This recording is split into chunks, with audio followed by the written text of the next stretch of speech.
अपदीपो भव में आप सबका हृदय से स्वागत है। नमो बुद्धाय। तो अपने ज्ञान मार्ग की साधना को आगे बढ़ाएंगे। और आप लोग ध्यान साधना कर रहे हैं कि नहीं, ये आप अपने आप से पूछें, अपने आप को बताएं, क्योंकि आपसे ज़्यादा अच्छा आपको पहचानने वाला कोई नहीं होगा।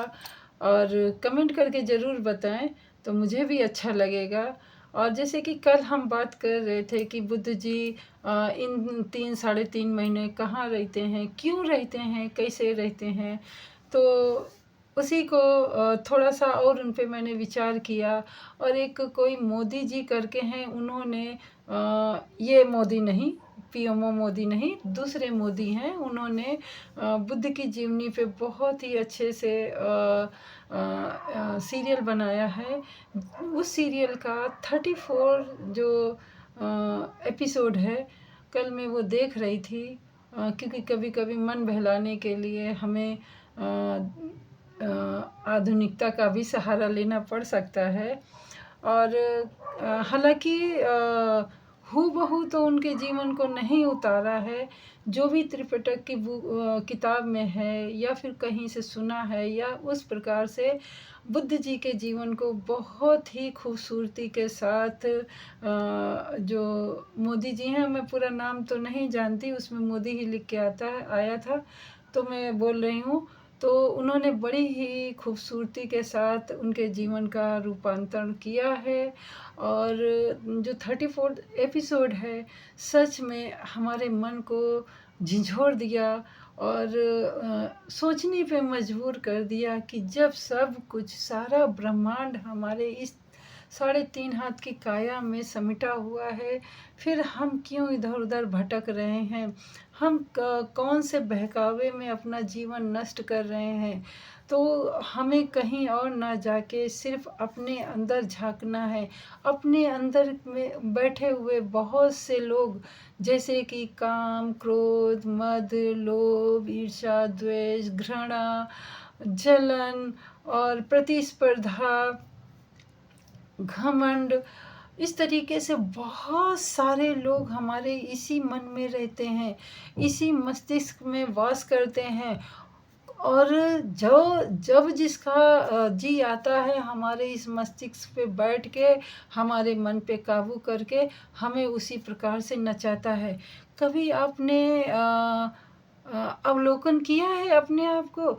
जब आपको गुस्सा आता है, कभी अपने आप को देखा है? जब आपको बहुत गुस्सा आए किसी चीज़ पे, तो आप अपने आप को शीशे में देखिएगा कि आपका चेहरा कैसे विकृत हो जा रहा है, आपके चेहरे पे कौन कौन से भाव आ रहे हैं। उसी प्रकार जब आप प्रसन्न होते हैं, तब आप अपने आप को आईने के सामने रखिए और बहुत ही सूक्ष्मता के साथ देखिए कि आपके चेहरे पे कौन कौन से भाव आ रहे हैं, आपके शरीर में कौन कौन सी संवेदनाएं उठ रही हैं। तो ये कहाँ से उठ रहा है? क्या कभी आपने जिज्ञासा आपके मन में की है? अगर आप ये बहुत सारे लोग, जैसे कि अभी मैंने बताया ना, कि इन सारे लोगों के आप बहकावे में रहेंगे, इनके बस में रहेंगे, तो कभी भी आपके मन में ये सवाल, ये जिज्ञासा वो लोग उठने ही नहीं देते हैं।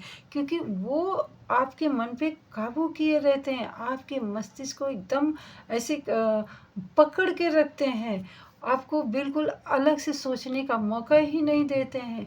तो अलग से अगर आपको सोचना है, अपने अंदर बैठे के दुश्मनों को दिखना है, तो उसके लिए आपको ये जो 2 द्वार हैं, इनसे जो सांसें आ जा रही हैं, वही जीवन है। और उन्हीं के द्वारा आप अपने अंदर बैठे हुए असंख्य, मैं तो 10 का नहीं बोलूँगी, असंख्य लोगों को अंदर बैठे हुए जो एकदम पर्दे में बैठे छुपे हैं और समय समय पे अपना रूप दिखाते हैं, उनको आप पहचानना सीख जाओगे। कुछ दिन की साधना पे, सांसों के ध्यान देने पे, आनापान करने से, या अपने अंदर देखने से आप देख पाएंगे कि जो आपके अंदर ये जो असंख्य लोग बैठे हैं, द्वेष, करना, घृणा, क्रोध, मोह, माया और जाने कितने लोग बैठे हैं। तो जब इनको आप देखने लगोगे, तो देखोगे कि इनका कितना विकृत रूप है। ये किस प्रकार से आपको ये अनमोल जीवन जो मिला है सृष्टि के द्वारा, इसको कैसे नष्ट कर रहे हैं अपने स्वार्थ के कारण। आप फॉर एग्ज़ाम्पल ले लो वर्तमान के समय में।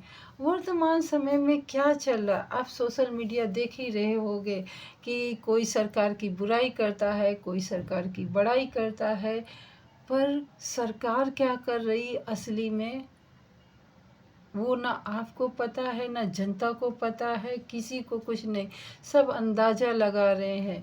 पर हाँ, सरकार के कुछ जो निर्णय होते हैं, नीतियाँ होती हैं, वो समाज में कैसे समाज को कैसे प्रभावित कर रही हैं, उससे आप पता लगा सकते हो, उससे आप निष्कर्ष निकाल सकते हो कि कौन-सी सरकार कैसी है।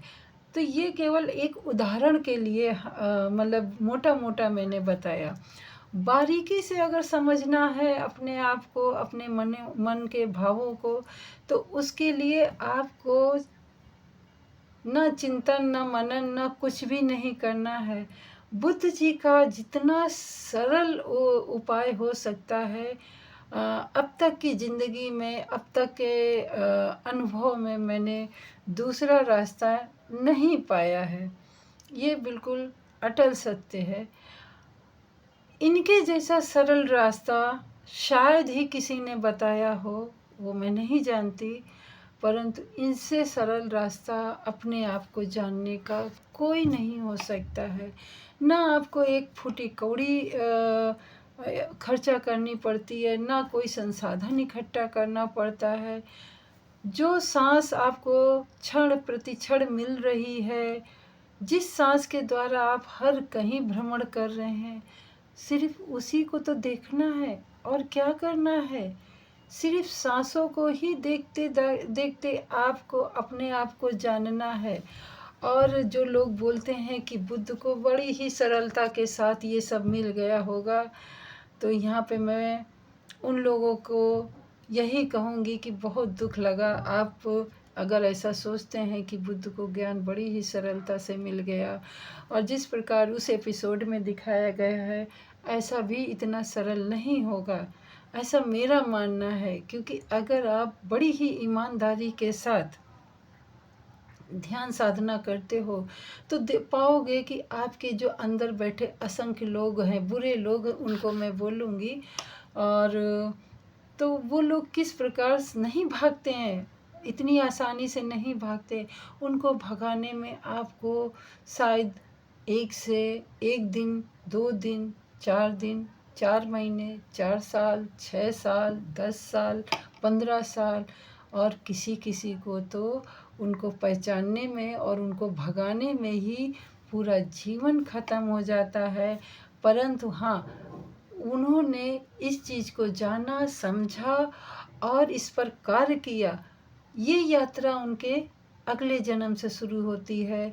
अगर उन्होंने इसी अवस्था में, जानने समझने की अवस्था में अपना जीवन त्याग दिया है, तो अगला जन्म जो भी उनको योनि प्राप्त होगी, तो उसमें वो वहीं से शुरुआत करेंगे, जानेंगे, समझेंगे और आगे बढ़ेंगे।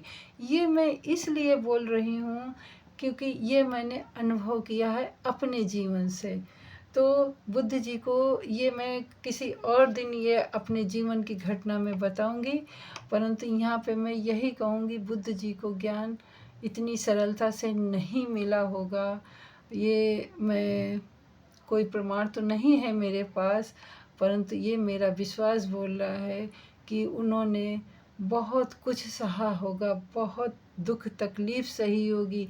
उनकी आज तक वास्तविक जो मूर्ति है या वास्तविक जो चेहरा बोल लो, किसी ने नहीं देखा। ये जो हम बाज़ारों में बुद्ध मूर्तियाँ, बुद्ध प्रतिमाएँ या बुद्ध के सब देखते हैं, ये बुद्ध के ज्ञान जहाँ जहाँ फैला, उस बुद्ध के ज्ञान को जिसने जिसने जैसे पाया और जिसने जिसने जैसे समझा, उसने बुद्ध का वैसा ही रूप ढाल दिया।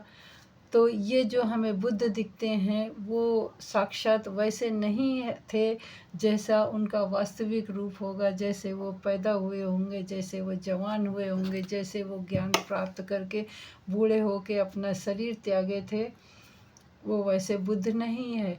ये प्रत्येक जो ध्यानी है या साधक है या भंते हैं, उनके मनोविचार के अनुसार ये मूर्तियाँ हम लोगों के सामने हैं।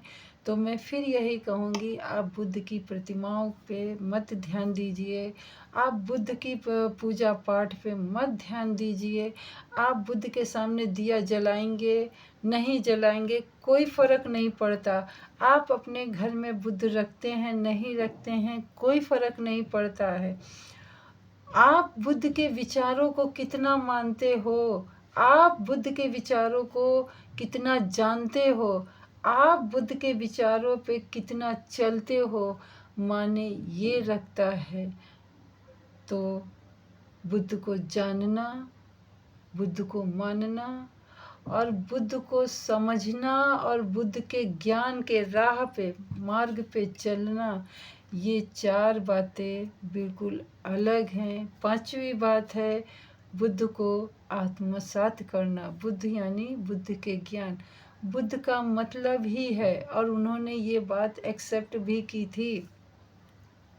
त्रिपिटक की कहानी के अनुसार कि सुजाता की जब ज्ञान प्राप्त होने के बाद सबसे पहले सुजाता और उनके जो मित्र थे उनको उन्होंने उपदेश दिया था, और तब उन्होंने कहा था कि मतलब आपके जो शरीर से प्रकाश है, ऐसा मैंने त्रिपिटक की 5 हज़ारों साल बाद बुक बनाई गई थी, किताब बनाई गई थी। उसमें उन भंतों के द्वारा जैसे जैसे उनको स्मरण था वैसा वैसा लिखा है। तो कहने का मतलब है कि उन्होंने जब कहा कि ज्ञान मतलब आप तो जब उन्होंने ज्ञान दिया मतलब उपदेश दिया और उनको समझ में आया, तो शायद सुजाता जी ने ही कहा था कि आप तो अब जागे हुए हो, एक मतलब आप तो भगवान हो गए हो। तो उन्होंने कहा नहीं, मैं एक अब जागा हुआ व्यक्ति हूँ। तो जागे हुए व्यक्ति को पाली भाषा में बुद्ध कहते हैं। और उन्होंने तब सुजाता जी ने कहा क्या क्या मैं आपको बुद्ध कह सकती हूँ। तब उन्होंने हामी भरी कि हाँ आप मुझे बुद्ध कह सकती हूँ, क्योंकि हर वो जागा हुआ व्यक्ति बुद्ध है जो अपने इन सारे अपने अंदर छुपे हुए बुरे आदतों को, बुरे इंसानों को, और मतलब और कोई नहीं, हम ही लोग हैं जो ये बुराइयां ओढ़ के हम मन पे काबू पाके काम कराते हैं। उन पे जो विजय पा लेता है, जो उनको जीत लेता है, जो जाग जाता है कि हमें जीवन किस लिए मिला, वो समझ जाता है, वही बुद्ध होता है। यानी कि और उन्होंने कहा भी कि हम सब बुद्ध हैं, आप भी बुद्ध हो, ये भी बुद्ध है, वो भी बुद्ध है। अगर अपने अंदर का बुद्ध जगा लिया तो संसार का हर प्राणी बुद्ध बन सकता है। तो बुद्ध कोई भगवान नहीं है। अगर भगवान भी उनको कहा जाता है तो उसका भी दूसरा अर्थ है, किसी दूसरी वीडियो में बताऊंगी। ये वीडियो बहुत लंबा हो रहा है। तो एक जागे हुए इंसान को ही हम बुद्ध मानते हैं, बुद्ध कहते हैं। तो बुद्ध को जानने समझने से बेहतर है बुद्ध के ज्ञान के मार्ग पे चले। मैं अपनी वाणी को यहीं पे विराम देती हूँ। मिलती हूँ अगली वीडियो में। तब तक के लिए नमो बुद्धाय। मंगल हो आपका भी, हमारा भी, उस सृष्टि के समस्त प्राणी जनों का मन में हमेशा मंगल कामना रखें।